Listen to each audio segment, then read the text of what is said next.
Bluff City Media presents the Two Buck Sports Show with your hosts, Rusty Buckets and Uncle Buck. Now, let's get to the show.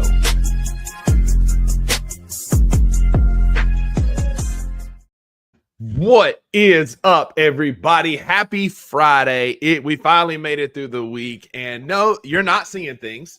It's your boy Rusty Buckets here live from East Memphis at 11 a.m. Central on Bluff City Media's YouTube channel. And I got my guy Gabe Kuhn on here filling in for Uncle Buck, who's still camping. Gabe, man, how's your week going, man? Appreciate you. Oh, it's going well, man. It's great to be Uncle Buck for the day. I can't be that type of personality. I'll try though. I'll try to live up to the name. Where's he camping at? That's a real question. Yeah, I appreciate you filling in, man. It's nice to have a co-host who's not having to sit on phone books so that they can be seen on the screen. I will say that. But no, his family, they always camp on fall break at Bay Springs. It's a lake on kind of like on the extreme eastern Mississippi. It's just little small, perfect little place to fish. It's off the Tennessee River, part of the 10-Time Waterway. It's a great little spot. And apparently they've got 3 consecutive camp spots, he said. So it feels like they're on an acre just to themselves. So happy for them to get away for the weekend for sure. Yeah, rock on. But good to be here. Good to be here. Ready to talk some ball. Yeah, buddy, we've had quite the football season. We've seen James Franklin, and then follow that up with an epic loss to UCLA. We have the number 8 ranked offense and the number 1 ranked defense playing in Columbia, Missouri this weekend, and it's not Alabama. And so we've got a lot of ball to talk this weekend. But before we do that, every Friday we have a tradition around here that Gabe's going to join me today in, and it's called the Bucks Big 3.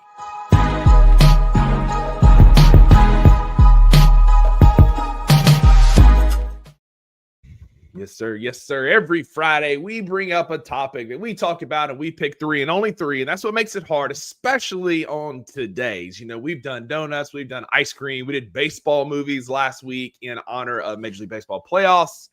But today, we've got a goated list and we are drafting or picking football movies. Gabe, I don't know about you, but this is one of the hardest things to try and just consolidate into 3 is football movies.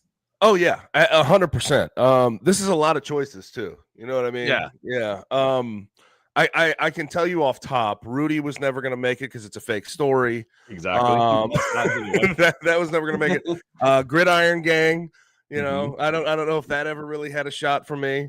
No. Not a big fan of The Rock's acting. He just makes a lot of money. Along the way. That's sort of what he does. But yeah, dude, I narrowed it down. I figured it out. Yeah, I did too. And I don't know that I necessarily agree. I'm not putting this up. It's not consent or agreement to this ranking. This is just what I found online because some of these movies, like in tier 3, 4, and 5, to me, need to be way higher. And then some of those in those upper tiers, as you've already talked about, with Rudy, who is, again, absolutely all sides, fake story being at the top. I don't know, man, kind of wild. But I am a gentleman after all, and so I will allow my guest to go first. I think there's an obvious one of one, but Gabe, you're on the clock. You get to pick the first football movie. All right, so I'm going number 1, part of my childhood. I've seen it a million times. I get it can be overplayed. I get all of that, but Denzel Washington is the man. I'm gonna have to go with Remember the Titans. It's the one of one. I there's just there's no other option for me at number 1. That's the first. That's the first one off the board for me. I mean, it's not even close. Like, if you hadn't picked Remember the Titans, I would have been concerned about my special guest co-host today because it is it's got all the elements of a good football movie. It's got good football. Denzel is amazing. Left side, strong side. Like, there's just so many things to that. Oh, absolutely. So many good things in that movie, and it's not just like an all-time football movie, just an all-time great movie. Acting is incredible. Obvious 101. Yeah, and then James Taylor with a little music. Oh, brother, the soundtrack to Remember the Titans is phenomenal. It's great. Everything about that movie. Yeah, couldn't agree more. Absolutely. So with that one off the board, this is where it can get kind of squirrely because everybody's got their own taste in football movies. And for me, I am going to go a little bit off the rails here and step down into tier number 2, according to this list. Talk about a movie from my childhood. Varsity Blues is one of the best quotable, funny movies of all time. One of my favorite lines is, "Scan my cat, said I could play." I mean, like just so many good one-liners when Peter's stealing the cop car and he's like, I'm going to go to jail. I've said that probably 10,000 times in my life when I've done stupid things. So for me, since Remember the Titans off the board, I am going Varsity Blues as a goated football movie. Hey, Billy Bob, all-time character in any football movie. Absolutely. Yeah. All right. Now I'll stick with like the comedy idea here. I'm gonna go with the Waterboy. Bobby Boucher, the Bourbon Bowl. You know what I mean, Mama. Yeah, I have to rock there. I have to rock out with the Waterboy. And with this, because there was so many options, I had to, get the sort of different vibes, different ideas behind movies in. So you go Remember the Titans, follow that up with the Waterboy, completely opposite storylines. Yeah. One silly, one dead serious. So I'll rock with the Waterboy with my second pick. Yeah, strong choice. Again, another quotable movie. Something wrong with his medulla oblongata. I mean, there's just so many great things. She showed me her boobies. I like them too. Like, I mean, there's just so many levels to the Waterboy. Just an incredible movie. Yeah, solid choice. All right, for me, the next one is kind of under the radar. It's one that's not talked about a whole lot, but incredible football scenes, incredible football movie. The life of a college football player with Omar Epps at running back. James Caan as the head coach. Dude, give me The Program. I've loved that movie since I was a kid. It's just there's so many levels and layers to it. You got like the Ultimate Warrior type player with the steroids and the face paint playing defensive end. I've always enjoyed that movie. I know it's not everybody's favorite, but give me The Program as my second pick. All right, so I'm going to tell on myself. I have not seen The Program. The Program. Is it the college version of Any Given Sunday? Absolutely, 100%. Okay, yeah. See that's fine. Sunday, but I like The Program a little bit more. I think the storyline's a little bit better, and nobody's eyeball gets knocked out, so it's a bit more believable. But the program's elite, man. That's your homework for this weekend. You got to go watch The Program. Okay, now I went for my third pick. I've gone high school football, serious movie. I've gone college football, complete comedy in The Waterboy. I'm gonna go NFL football. Little bit of a drama. Give me Draft Day, Kevin Costner, Vontae Mack. No matter what, fantastic movie. And honestly, like you ask some of the people in scouting departments in the National Football League about this movie, and ask them how Draft Day goes. They say this is pretty realistic. So I'm gonna rock with Draft Day. All right. I mean, realistic, yeah, but maybe not for the Cleveland Browns, who are a lifelong poverty franchise. I like Kevin Costner. Kevin Costner is in his bag in sports movies, especially. I know Luke Hatmaker hates on Draft Day a lot on the Daily Grind in the mornings. I don't mind it so much. I'm kind of like you. It's one of those, like, if it's on, like, I'll stop and watch it. Yeah, that's pretty good. I'll watch it. It's good stuff. All right, so my last pick, I got so many options here. That's the thing about football movies. There's a billion of them. I like All the Right Moves with Tom Cruise. I like the Burt Reynolds and Adam Sandler Longest Yards. I haven't seen the Burt Reynolds one. The original one is good, man. The really phenomenal. Yeah, it's real good. Okay. Yeah, but I'm gonna go Friday Night Lights. I've got two high school and a college now. I just like that whole storyline. Boobie Miles, like if your heart doesn't break a little bit for Boobie Miles, like. I don't know. You don't feel anything. Let's put it that way. But just an incredible, like gritty football story. Billy Bob Thornton's great in that movie. I really like Friday Night Lights. So that's my final pick. Great pick. I do love Winchell at the end, really fighting for an Iowa Wesleyan offer. Exactly right. like it was going to get him out of the trenches. I do love that part of it. Great movie. Yeah, great movie. And great book. And great TV series. Yep. Make that Friday Night Lights, that remake's always great. Listen, man. Full clear eyes, full hearts can't lose around here, man. From the TV show. But the movie is great. You're absolutely right. He goes from one trenches in Permian, Texas to Iowa Wesleyan. Trenches to trenches is what that is. For sure. But I'm going to post these to our socials today. 2 goated lists. Again, Remember the Titans, Waterboy, and Draft Day for my guy Gabe. I got Varsity Blues, The Program, and Friday Night Lights. Y'all let us know in the poll to be dropped later today who you got, which list you think is better, and let us know what your favorite football movies are. We're here for that. We want to know. But I didn't bring Gabe here just to talk about football movies. We've got a lot of college football. Last weekend was moving weekend, and this weekend is moving weekend in the SEC. We got some massive matchups to talk about. So on the other side of this quick commercial break, we're going to talk football. We're going to pick against the FanDuel spread.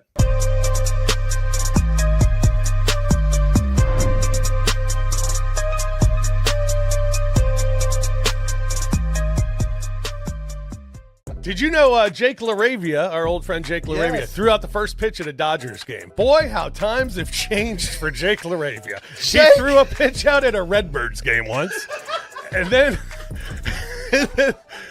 didn't get any playing time, and then was just shipped off to Sacramento. Now he's playing for the Lakers and throwing out the first pitch at Chavez Ravine. Are you serious? And he was the first call that they made. Yes. When free agency came about. How about that? My goodness. I told you Jake was going to be a player in this game. Okay, well, we'll see. Tune in to the Night Court Podcast with your hosts, Rob Fisher and Brevin Knight, on the Bluff City Media YouTube channel.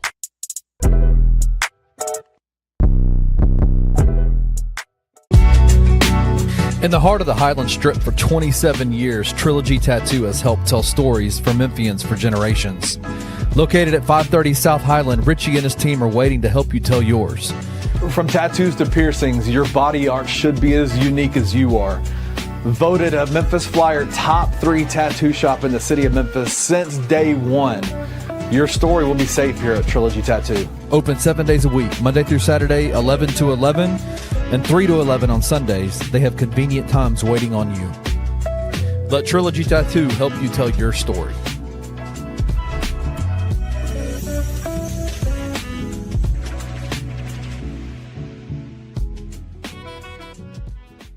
I've been there for every, Grizzlies coach, right? Coach Isolo, as far as like basketball acumen, man. Oh, God. He's up there with the Hubie Brown, Mike Fratellos of the world, like as far as basketball acumen. Both of those dudes were longtime coaches, commentators, all those type of things. The stuff that a lot of these teams are running in the NBA, like the Pacers, OKC, all these type of teams, that new style of offense. The thing is, man, it's like low key, they running the shit he was running in Paris. Like he's like, y'all he on his Soldier Boy shit. You know what I'm saying? Hey, like y'all stealing my shit. That's the shit I was doing overseas. I am concerned with how. Not that I think it can't happen. I don't think it won't happen. But I just want to know how much emphasis there's going to be to make Jaren a focal part of this offense. For years, we saw Taylor Jenkins really not know what to do with Jaren Jackson Jr.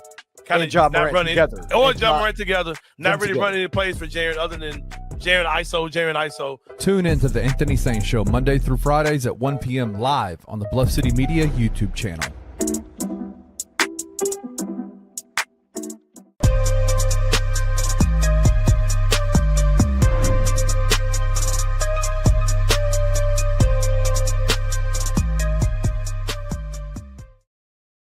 Welcome back to the $2 Sports Show. Yes, Anthony Sain is live at 1 o'clock today, but right now you got me and Gabe Kuhn of 92.9 ESPN and On the Bluff podcast here, hanging out with you at 11 a.m. Central on Bluff City Media's YouTube channel. We are live Monday through Friday at 11. Appreciate Gabe filling in for Drew on this Friday while he's out camping. But Gabe, we've got a massive weekend in college football tomorrow, man. Like I think, each week we say like, this has been the best week of the season so far. And then the next week happens and top 10 matchups, top 15 matchups, moving day in the SEC, man. I don't know about you, but I am stoked for tomorrow. And we can actually watch and enjoy as fans because both of our teams are off tomorrow. Yes. We don't have like an emotional investment in football tomorrow. Yeah. How you feel about your staters? So it's solid, man. Moving in the right direction at the least. It's been 2 rough weeks. Yeah. But if you had told me going to the bye we were going to be 4-2 back in June or July, I'd have been like, brother, like, I don't know what you've been smoking. But for us to be 4-2, like that's massive improvement. We've already hit the over on our season win total. We would have been more competitive against A&M, but we were missing both our left and right tackle, the quarterback of our secondary and our defense, Isaac Smith. And they were just more talented. But we are fighting. We're more competitive. I couldn't be happier at 4-2 in the bye week, man. Yeah, and by the way, I have to give a shout out to the $2 Sports Show. Rejoin music being 100 Shots, Lil Dolph. circa 2017, University of Memphis, when that was out. Oh my gosh.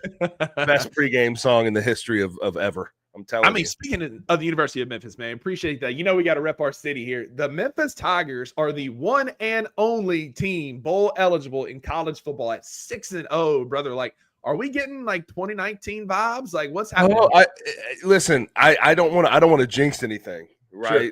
But it feels that way. It really does. Offensively, they have their identity. They run the ball. They kind of escaped it a little bit in that Tulsa game. Still 145-7. They're adding a little bit of the blowing teams out finally for the first time. It feels like I know we can look back at the last 2 years. It's a 10-win and 11-win season and say, okay, we don't remember how they won games. They just won games. But it's nice in the moment to see these blowouts. And then defensively, something that's been impressive for me is them getting off the field on third down. They have a top 25 number and opponent third down efficiency. They stop the run. I think they're top 11 in the country. They're 11th in the country and in rushing yards allowed per game. So I don't want to jinx anything.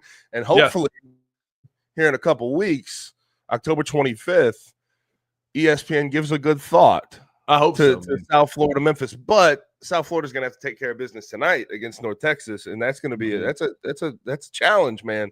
That quarterback for North Texas, Drew Mestemaker, stud, absolute stud. That'll be a fun one tonight.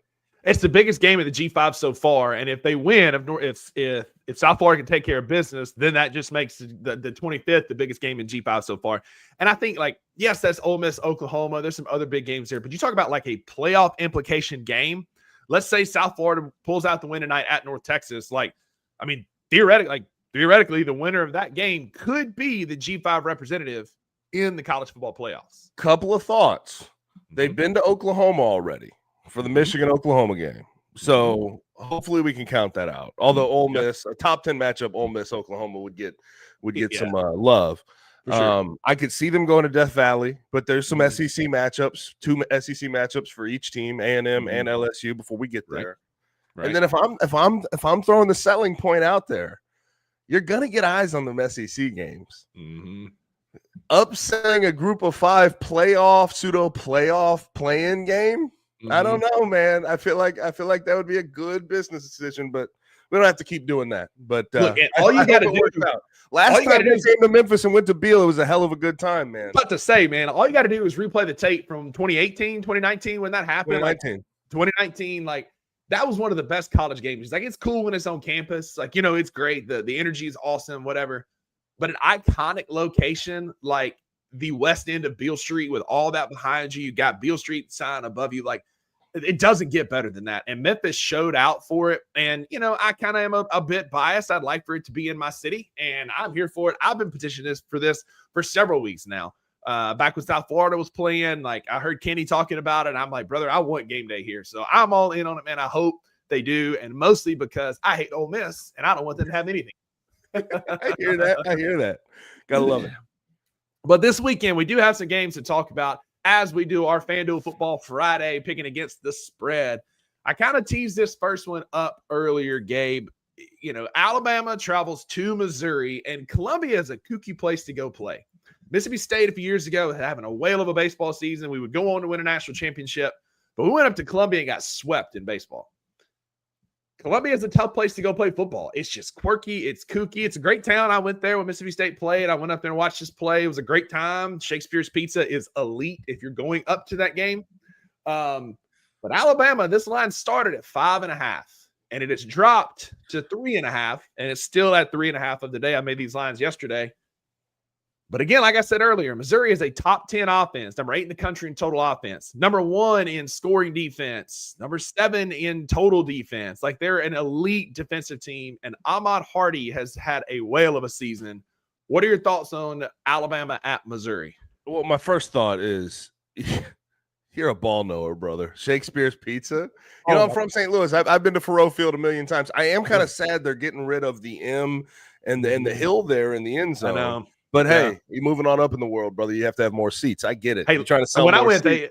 they had the pride of Missouri, Sarah Evans, sing the national anthem when I was there. She was electric. Again, we got there and everybody's giving us these little chocolate covered turtles with the Missouri Tiger logo stamped on it. And they're like, where are you going for lunch? And we were like, I don't know. And everybody said Shakespeare's Pizza. We got there when they opened at 11. And by like 11:45, the line was down the block and around the corner. So yeah, Shakespeare's Pizza is goated, man. For this game, I have to start with Alabama to ultimately get to my pick, because Alabama, I think, is a damn good football team. Now, here's my issue. It doesn't have to do with Ty Simpson and those wide receivers out on the outside. I thought Jam Miller also showed up last game, 112 yards. Did a really good job running the ball between the tackles. That offensive line still needs a little bit better in pass protection. They're built. I've tried to explain this to people as an offensive line guru, a guy who's coached offensive line, who's played offensive line.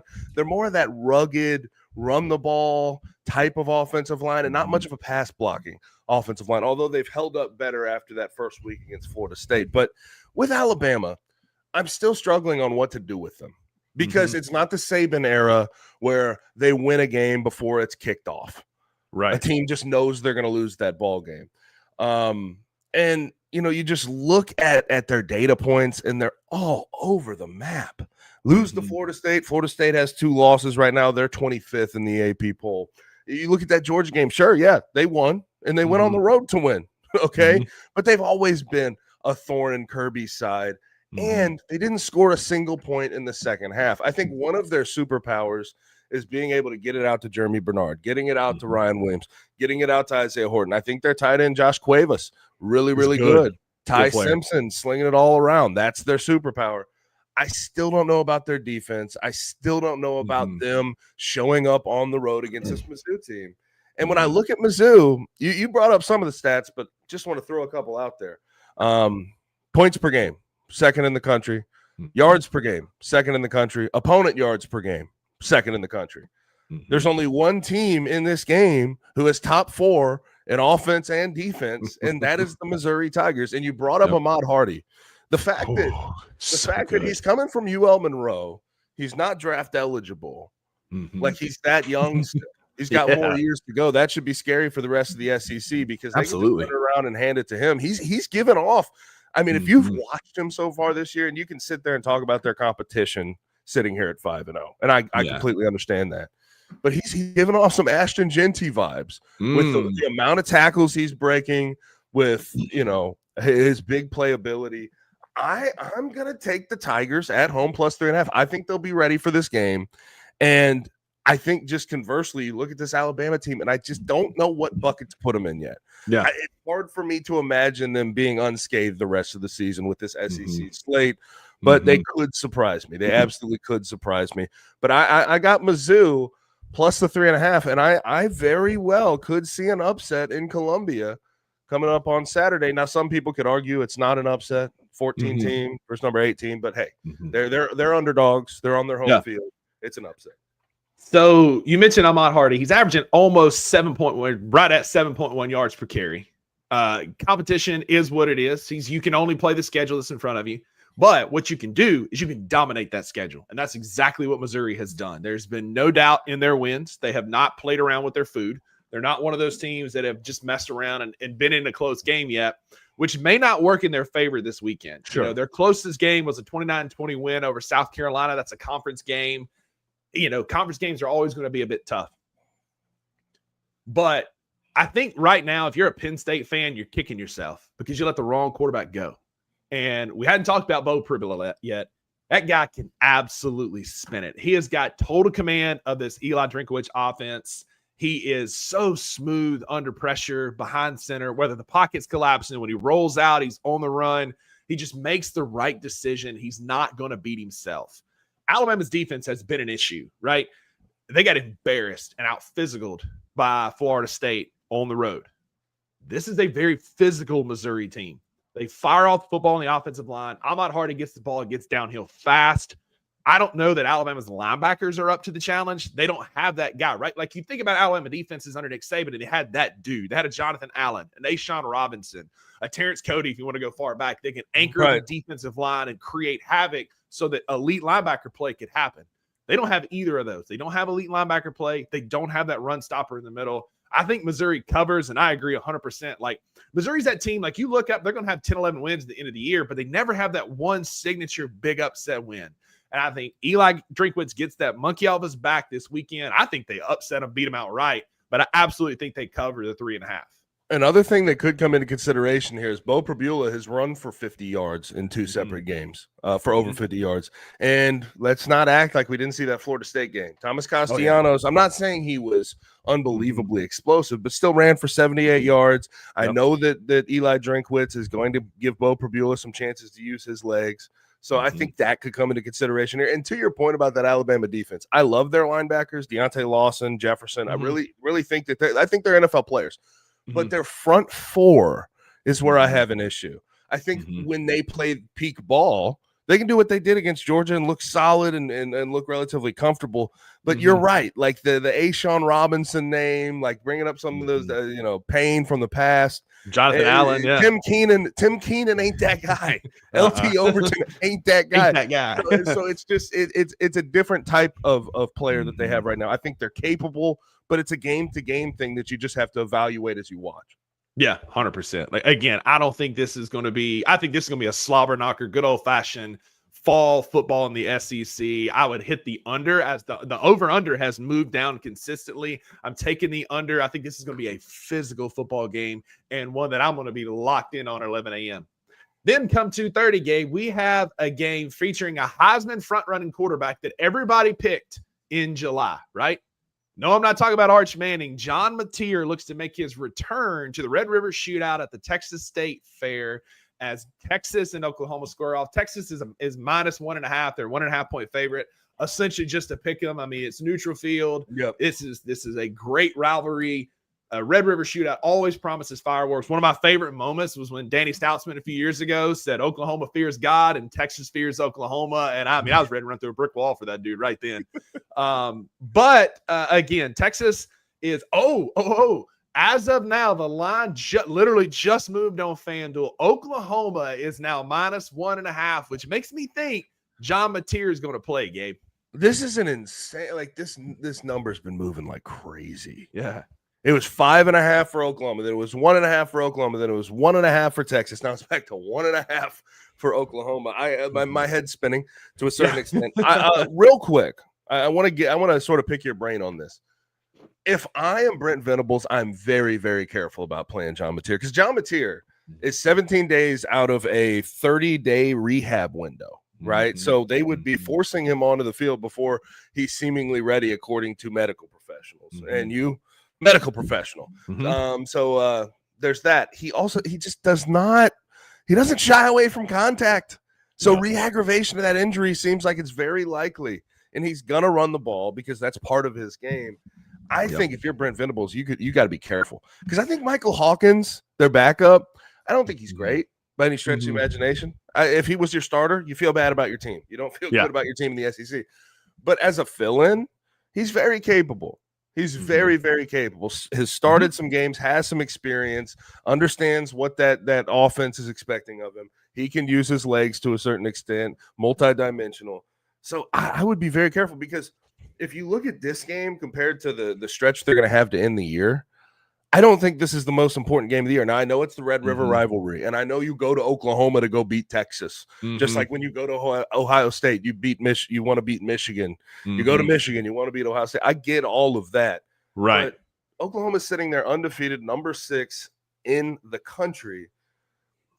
I would say sit it out until your rehab's done and worry about this stretch of number 4 Ole Miss, number 12 Tennessee, number 8 Alabama, number 14 Mizzou, number 11 LSU. That's the stretch that's going to define your season, not this Texas game. Maybe in some fans' minds, but I think Oklahoma fans would be fine with you making the college football playoff over strictly just beating Texas. All right, now to the game. I don't care who starts at quarterback. I really don't. I don't. Oklahoma straight up. And there's a couple of reasons I like that. I don't think this game's gonna feature a lot of points. And I know a lot has been said about Arch Manning, but I don't think Arch Manning is their biggest issue. But I'll come back to that. There is an issue he's going to have to face this week. Their offensive line's miserable. It's terrible. So bad. And it's supposed to be a strength. They replaced 4 or 5 guys up front. They have a lot of young guys, stepping into roles that they're not ready for. And when you just look at it,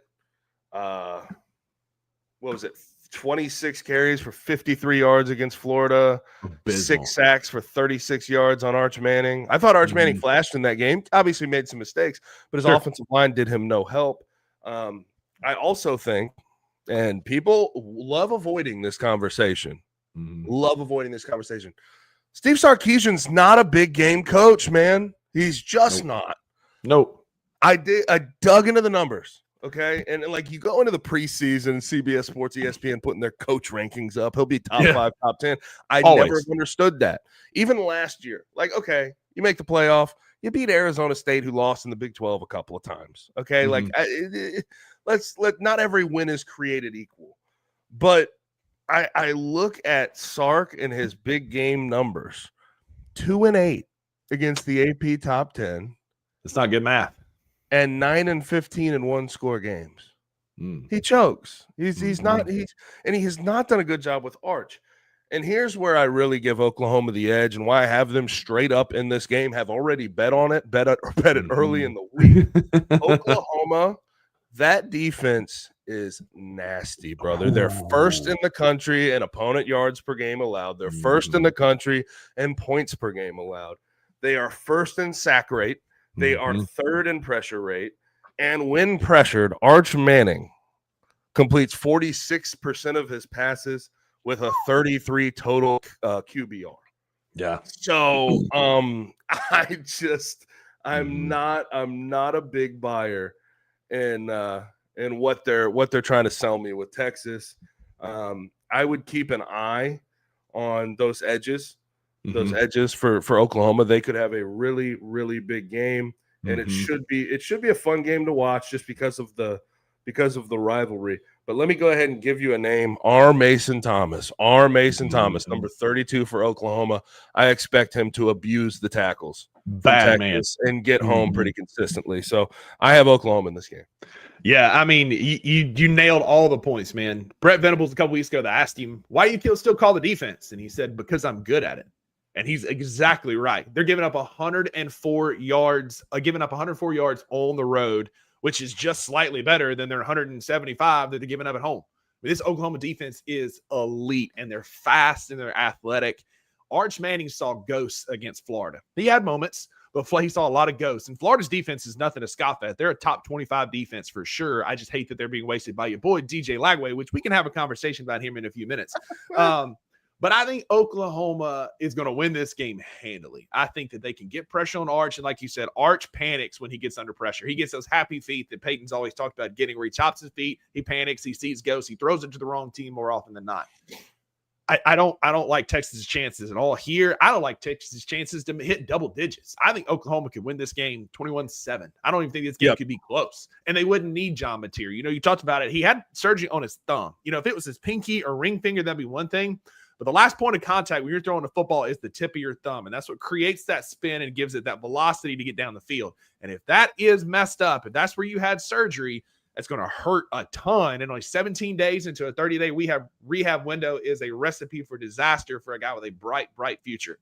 The playoff committee will give you a mulligan against Texas in a rivalry game if you then turn that into, pounding South Carolina on the road, and then beating Ole Miss, Tennessee, Alabama, Missouri, LSU to round out the season. You'll get a mulligan for Texas, and you'll be one of the top 4 seeds if you do that. I think you agree with me here. You don't need John Mateer for this Texas game. You need him for that 5-game stretch. You need him for Ole Miss. You need him badly. Michael Hawkins ain't winning those games. I think Michael Hawkins can win this game. Absolutely. And because the defense can carry the day. Defense can carry the day against Texas, but you're going to need him in Neyland Stadium and in Bryant-Denny in a few weeks. Absolutely let him rest. Give me the Sooners by a lot. Ooh. In a lot. I don't think it's going to be close, man. That defense is incredible.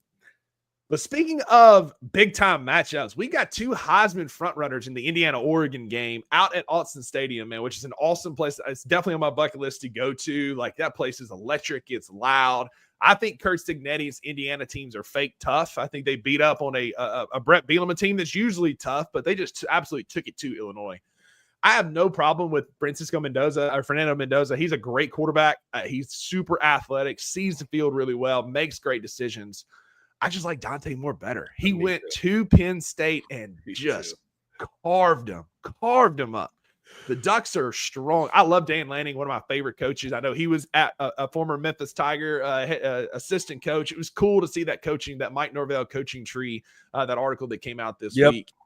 Love me some Dan Lanning. Love me some Dante Moore. Oregon's offensive line. You talk about some of these offensive lines, how bad Texas is. Oregon's is nasty. Those dudes are mean. They bullied Penn State. Like, I hate that score was that close in double overtime because they physically dominated Penn State from start to finish. I don't think this one is another one that's close. I think Oregon covers. I think Oregon wins comfortably. I think they create a lot of chaos on defense where they don't have the size. They have speed and chaos that they can create. I'm taking the Ducks to cover -7.5. Okay. I'm with you. I'm going to take Oregon -7.5. I'm not going to bet on it though. I'm not going into my personal account and throwing this in there because I think this is a good Rorschach test for Indiana because I've been posing this question to me after that Illinois win that they had on their home field, 63-10. Jeez. I've been asking myself, are they better than they were last year? And I think they are. But this is going to be a good feel for that because what happened when they ran into good competition, stiff competition last year? They lost and it didn't look that great. So this year it could be a little bit different for them. You brought up all the good points. I'll add to it, but Dante Moore, to me, looking at the NFL draft going into next year, I would put him at quarterback one. His decision making, his ability to read defenses. He's got good athleticism. I think it's impressive as hell, too. He kept his head at Penn State with that wideout, especially going into a second overtime. Yeah. Right? When a home team in a emotionally charged environment like that gets a touchdown to tie the game up to go into overtime, usually they win that ball game in overtime. Absolutely. Oregon never lost sight. And to see Dante Moore not show any emotion till after the game told me something about the kid.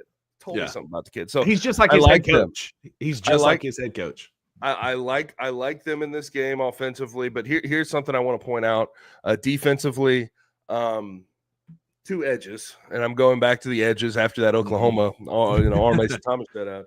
But Mateo Uiagalelei, DJ's brother, is one of the best defensive ends in the country, should be a first-round pick. And there's another guy who plays outside linebacker, more of a stand-up guy, Tatum Tuioti.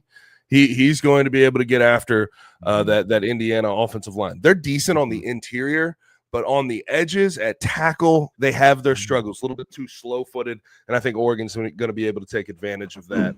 And Fernando Mendoza, if you're going to have a good game from him, he's going to have to be statuesque and comfortable in the pocket. I don't think Oregon's going to let him do that.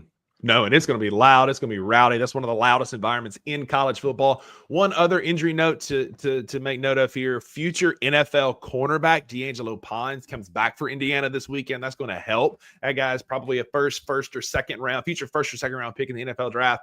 Will help Indiana. I don't think it's going to be enough though. I think Ducks fly together, and I think the Ducks get a big win over Indiana. All right, can the fighting Bobby Petrinos? No, this is not 2007, 2008, but the fighting Bobby Petrinos. Oftentimes, I listened to a podcast earlier this week. SEC Mike was talking about when SEC head coaches are fired, it doesn't usually bode well. I think in the window he talked about, there's something like 4-8 or something like that, 4-6. It's not a great record for interim head coaches. And not only that, but you're taking that abysmal Arkansas defense that you watched firsthand against your Tigers to Neyland Stadium against what could be the most explosive offense Josh Heupel's had so far with Joey Aguilar. Gabe, what do you think about this game? Man, I don't believe in Arkansas a lick. I just don't. A runny nose. We can sit here and talk about the defensive changes that Bobby Petrino has made since he's become the interim. Well, one, I don't think they have the talent on that side of the ball to really stick in there. But two, a defensive coach in 2 weeks being able to implement his stuff and run it well, that's not a real thing. I can tell you that from experience. So I'm going to take Tennessee -12.5. But, weirdly enough, I'm not as sold on this pick as I should be. Arkansas doesn't have a head coach. They're not really playing for much. They're uncomfortable. They don't really know where, which way is up at this point with their program. They have some soul searching to do in the offseason, especially in trying to raise some money from their big corporate donors. But the thing that keeps me, I don't know, sort of involved in this game is Arkansas sort of has that sneaky upset once a year.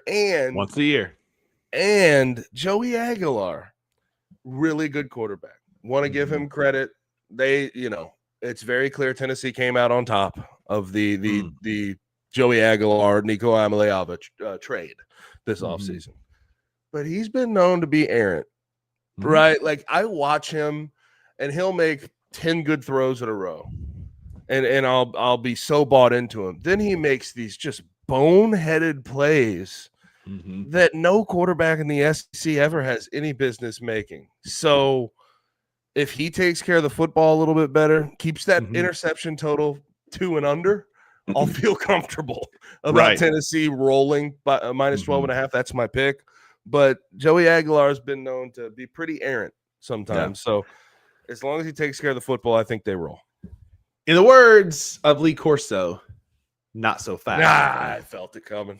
I don't think that Arkansas can stop a runny nose. I like, they can't stop anybody. But in a shootout, I like Taylor Green. I like what he can do with the football. He's smart. He's athletic. He's got a big arm. I think Bobby Petrino is going to have a ton of wrinkles for Tennessee. I think Tennessee wins, but I think I'm taking the over, and I'm taking Arkansas plus 12.5. I think it's closer because this is one of those rivalry games. Decent size number, too. It's a big number. Yes, it's at home for Tennessee, and they usually play really well at home.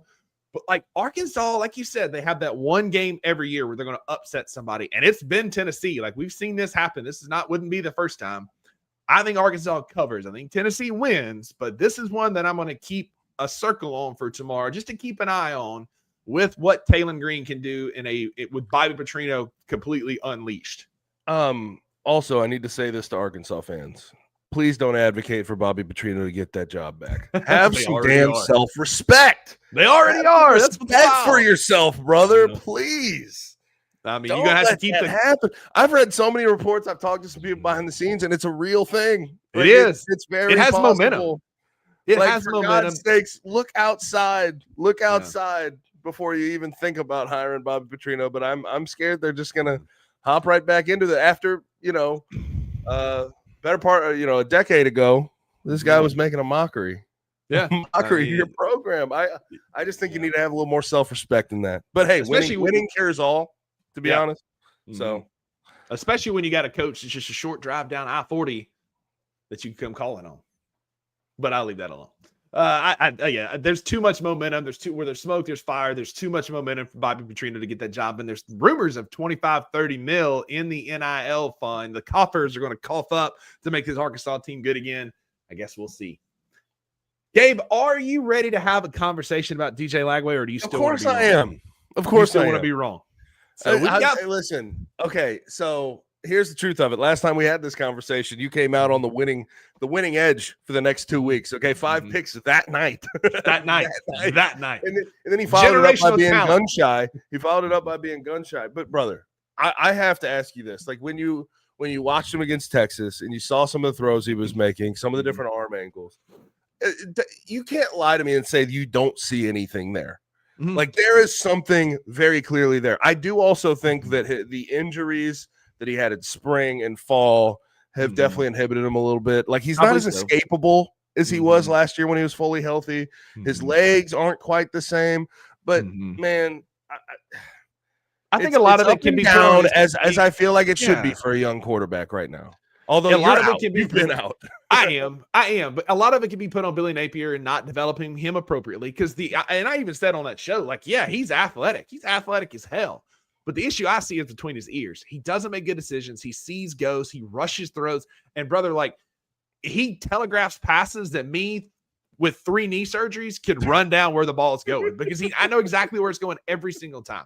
The athletic ability is there. I just worry about the decision making, and this is a good Texas A&M defense. Yeah, decent decision making though against Texas, right? We're coming off a 21 for 28 performance, 298, 2 touchdowns. So I liked what I saw from him there. That doesn't mean he's going to do it against A&M. Mike Elko's a hell of a coach. But he's going to have that defense ripping and roaring, ready to go. I will say though, I do have Florida plus 7.5 in this game. Okay. Because I think this is here.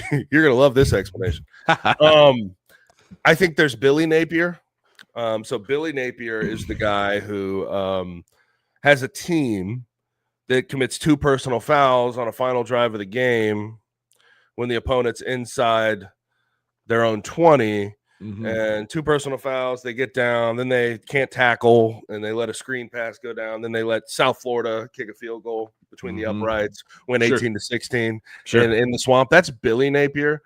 But Bill Napier is the guy who loses that game, gets to 1-3, and then starts playing like his life depends on it. And it's amazing to me. He's done this same script for going on 3 straight years, and his team's still playing hard. They're still playing hard for him. I'm not calling for an outright upset, although I could see it happening because A&M really good defensively, offensively they can be good, but Marcel Reed just sometimes not really spreading the ball around and throwing it like I think he should. But I'm going to take them plus 7.5. I think they can keep this within a touchdown. But Bill Napier is coaching right now, not Billy. Bill Napier is coaching. So I think Florida is just an improved team because of that.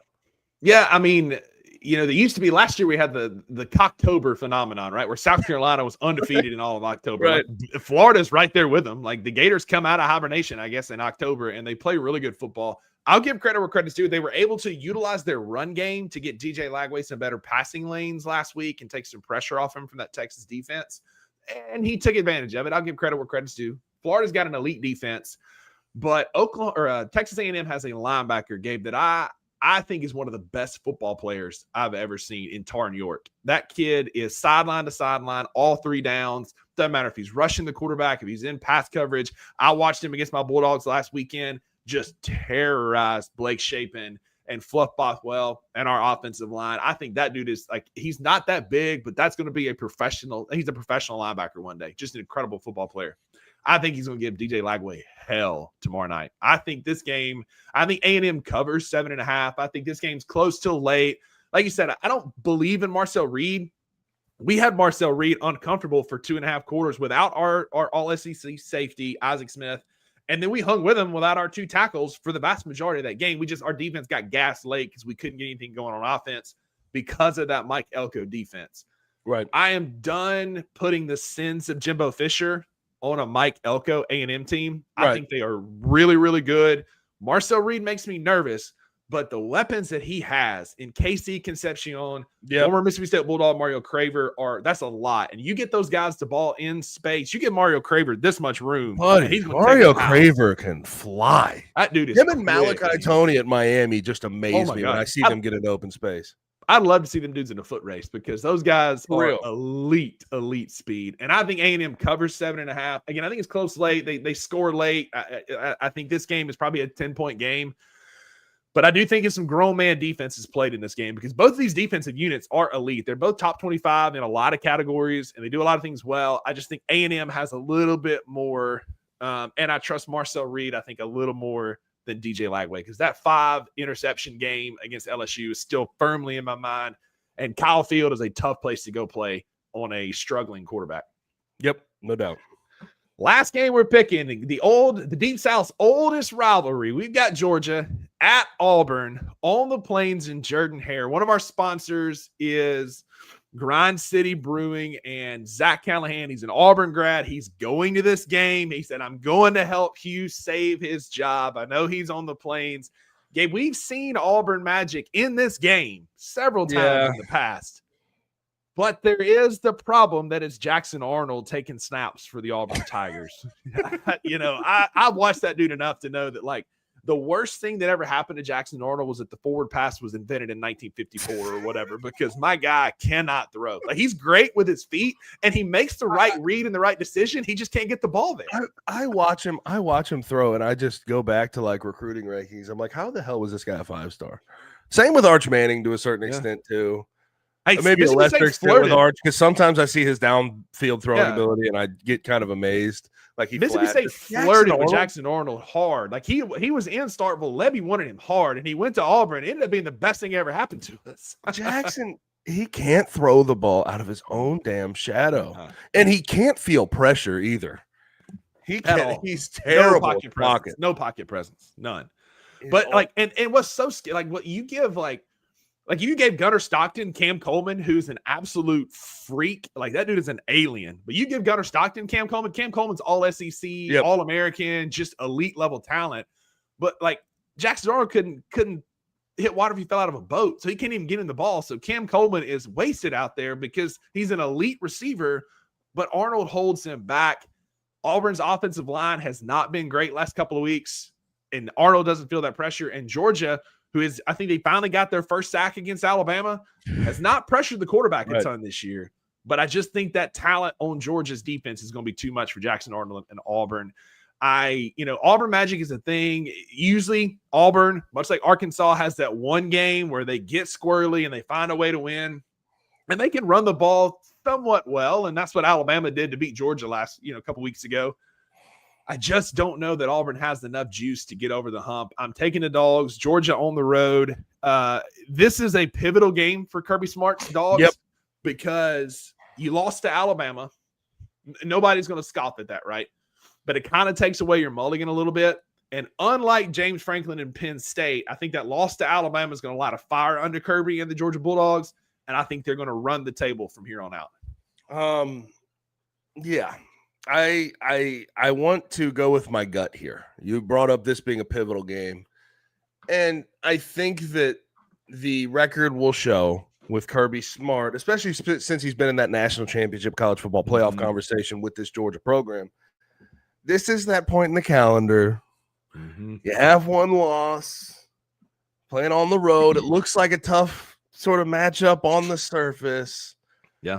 But it feels like they're just going to absolutely wallop the hell out of Auburn and come out of their shell, and they're going to be one of the scariest teams down the stretch. That's just what my gut tells me. So I'm going to go with my gut for this one particular pick. Georgia -3.5. I've enjoyed what I've seen from Gunnar Stockton. I have not enjoyed all that much from Mike Bobo. I mean, that guy, he loves him some bubble screens and some tunnel screens. He will screen you to death. He's really predictable. And I thought it would be a little different. You have Zach Branch out there on the outside. I figured, okay, throw as much as possible, but it's just too damn predictable. Since it was Monken, it just has not looked the same offensively. And my Bobo, to me, is the one to point to. He's done just good enough to keep his job, but just bad enough to keep them out of real national championship contention the past couple of years. But I think they roll in this game. I'm not a big buyer in Auburn, and I think that they're going to have a new coach this offseason. Yeah, agreed. I think Hughes, they're getting impatient on the Plains with Hugh Freeze, who really hasn't shown a lot of growth in his time. It's a good job. It's a great job. It is. It really is. And I look at some guys out there on the on the market. Like, okay, I know Lincoln Riley wouldn't be the most popular name, but if he loses to Michigan, he could be out of good graces. He would want to restart his clock. James Franklin at Penn State, he's definitely going to be looking to restart his clock. Like, there's going to be some names out there to keep an eye on that could be very, very interesting for that Auburn program.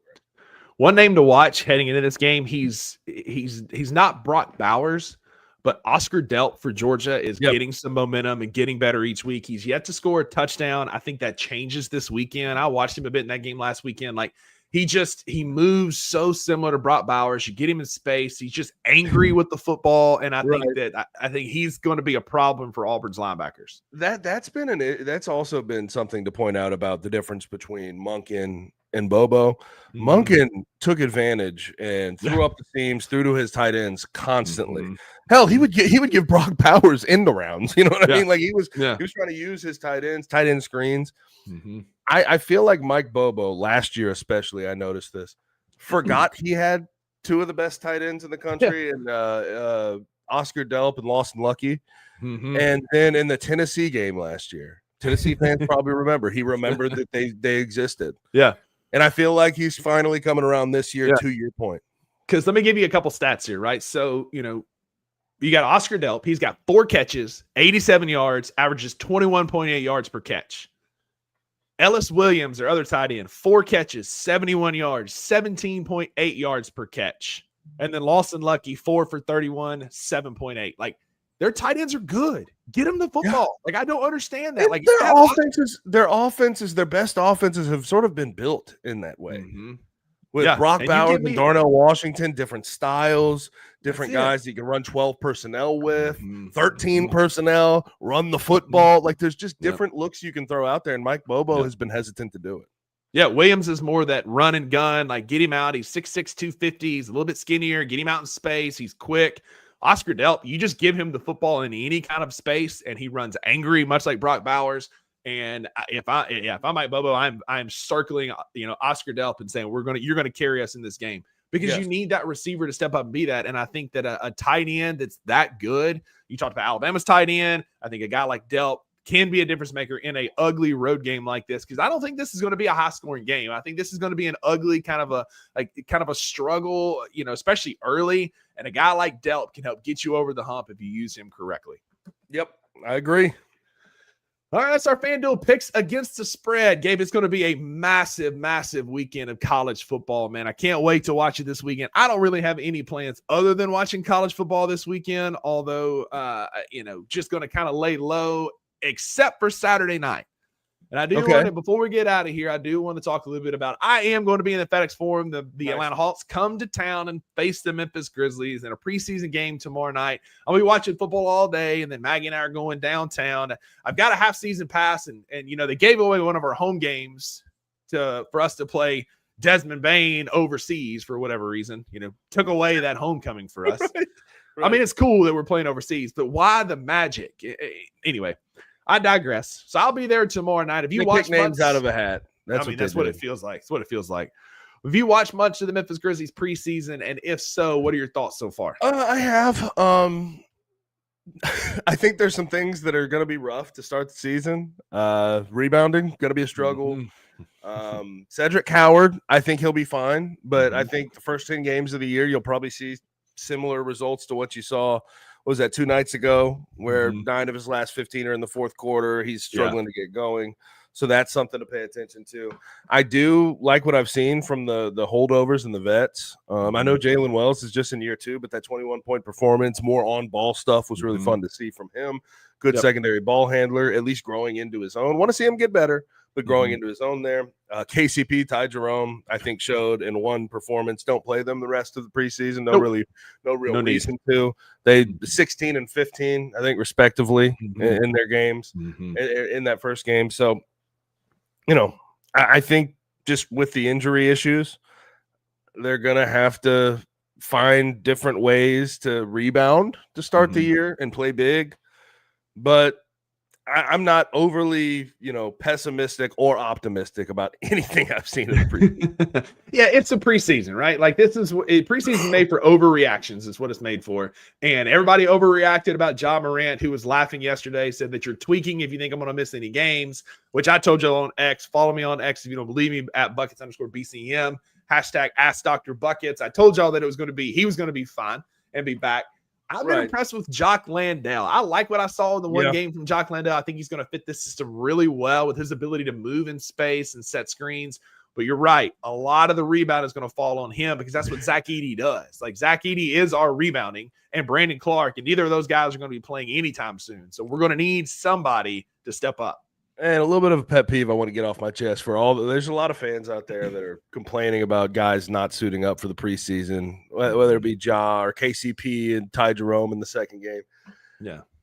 As far as I'm concerned, wrap all these dudes in bubble wrap. You already have a ridiculous amount of injuries heading into the season. Like, just let it be. And the only thing it would serve is for the fans' eyes, because I think Tomas Isolo's probably seen all he needs to see in training camp from all of the guys that you want to see play in the preseason. 100%. It's just been a pet peeve of mine. I was like, instead of, being a fan, like use like your critical thinking to get through and understand where they're coming from when they're resting all of their good players. They need to. 100%. It's necessary.